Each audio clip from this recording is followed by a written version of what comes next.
तो जगन्नाथ जी किस लिए फेमस है, कौन बताएगा? प्रसाद के लिए तो फेमस है, अपनी लीलाओं के लिए। यस, तो लीलाएं तो और भगवान भी करते हैं, भगवान का प्रसाद तो बाकी भगवान भी देते हैं ना, उनको भोग लगाया जाता है। ऐसा क्या है स्पेशल जगन्नाथ जी में? हमेशा दर्शन देते हैं, बाकी भगवान भी देते ही हैं। हमारे मंदिर में थोड़ा कम रहते हैं, बाकी मंदिर तो खुले रहते हैं, कभी भी चले जाइए। बहुत स्पेशल एक जगन्नाथ जी अपना एक्सपर्टीज दिखाते हैं जो कोई और नहीं दिखाता है, और वो उनकी करुणा है, और जिसके हम बहुत नजदीक हैं आजकल। रथ यात्रा महामहोत्सव की, बताइए कौन से भगवान निकलते हैं रथ यात्रा में? Only and only Jagannath. ये उनकी करुणा है, उनकी मर्सी है। देखिए भगवान इतने करुणामय हो जाते हैं कि अपना रत्न सिंहासन छोड़ देते हैं और कहाँ जाने को तैयार हैं? गलियों में जाने को तैयार हैं, जहाँ पे दुर्गंध आती है, जहाँ पे मीट की शॉप्स हैं, जहाँ पे नालियां बहती होती हैं, जहाँ पे कुत्ते भौंकते हैं, उन स्थानों पे जाने के लिए भी तैयार हैं भगवान। तो कौन सा रूप है भगवान का? जगन्नाथ स्वामी की। देखिए जब बीमारी बड़ी हैवी हो जाती है तो उसका इलाज भी वैसे ही होना चाहिए, बड़ा ही प्रगाढ़, बड़ा ही इंटेंसिफाइड। ऐसे ही हम कलयुग के लोगों की बीमारी बहुत बढ़ चुकी है। कौन सा रोग हुआ है हमें? भव रोग हो चुका है, मन का रोग भी हो चुका है।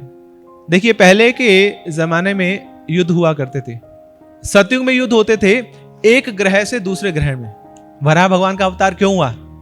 हिरण्याक्ष लेके जा रहा था पृथ्वी को, तो वराह भगवान आ गए, तो एक ग्रह से दूसरे ग्रह में युद्ध हुआ था। फिर त्रेता युग आया, तो कहां पे युद्ध हो रहा है? एक कंट्री से दूसरे कंट्री में। श्री राम जी कहाँ है? भारत में है। रावण कहाँ है? लंका में है। तो एक कंट्री से दूसरे कंट्री में युद्ध हो रहा है। फिर द्वापर युग में एक ही घर में लड़ाई हो रही है, भाइयों भाइयों में लड़ाई हो रही है, कौरव पांडव लड़ रहे हैं। मगर अब आ गया सबका चहेता कलयुग। कलयुग में कहां पे लड़ाई हो रही है? अलग अलग ग्रहों में लड़ाई नहीं हो रही है, अलग अलग कंट्रीज में लड़ाई नहीं हो रही है, ना ही एक घर में लड़ाई हो रही है। कहां पे हो रही है? एक व्यक्ति के अंदर ही लड़ाई चल रही है। मेरी बुद्धि कुछ और बोलती है, मेरा मन कुछ और बोलता है, और मुझे पता नहीं क्या करना है। मैं उन दोनों के बीच में हूं, आई एम कंफ्यूज्ड।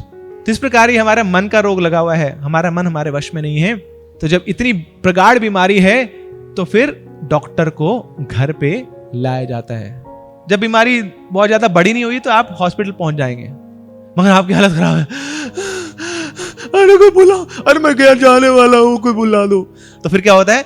डॉक्टर को घर पे बुलाना पड़ता है। फिर आएगा, नब्ज देखेगा आपकी, स्टेथोस्कोप लगाएगा, दवाइयां दे देगा, इंजेक्शन लगा देगा, फिर थोड़ी सांस में सांस आएगी, जान आएगी। तो ऐसे ही हम कलयुग के लोगों की बीमारी इतनी बढ़ चुकी है, हम तो मंदिर आने को तैयार नहीं है। हमें पता है मंदिर एक अस्पताल के समान है, temple is like a hospital, मगर हमारी वो रुचि नहीं है। हम हॉस्पिटल में नहीं जाना चाहते, हम तो ये भी नहीं मानना चाहते कि हम बीमार हैं।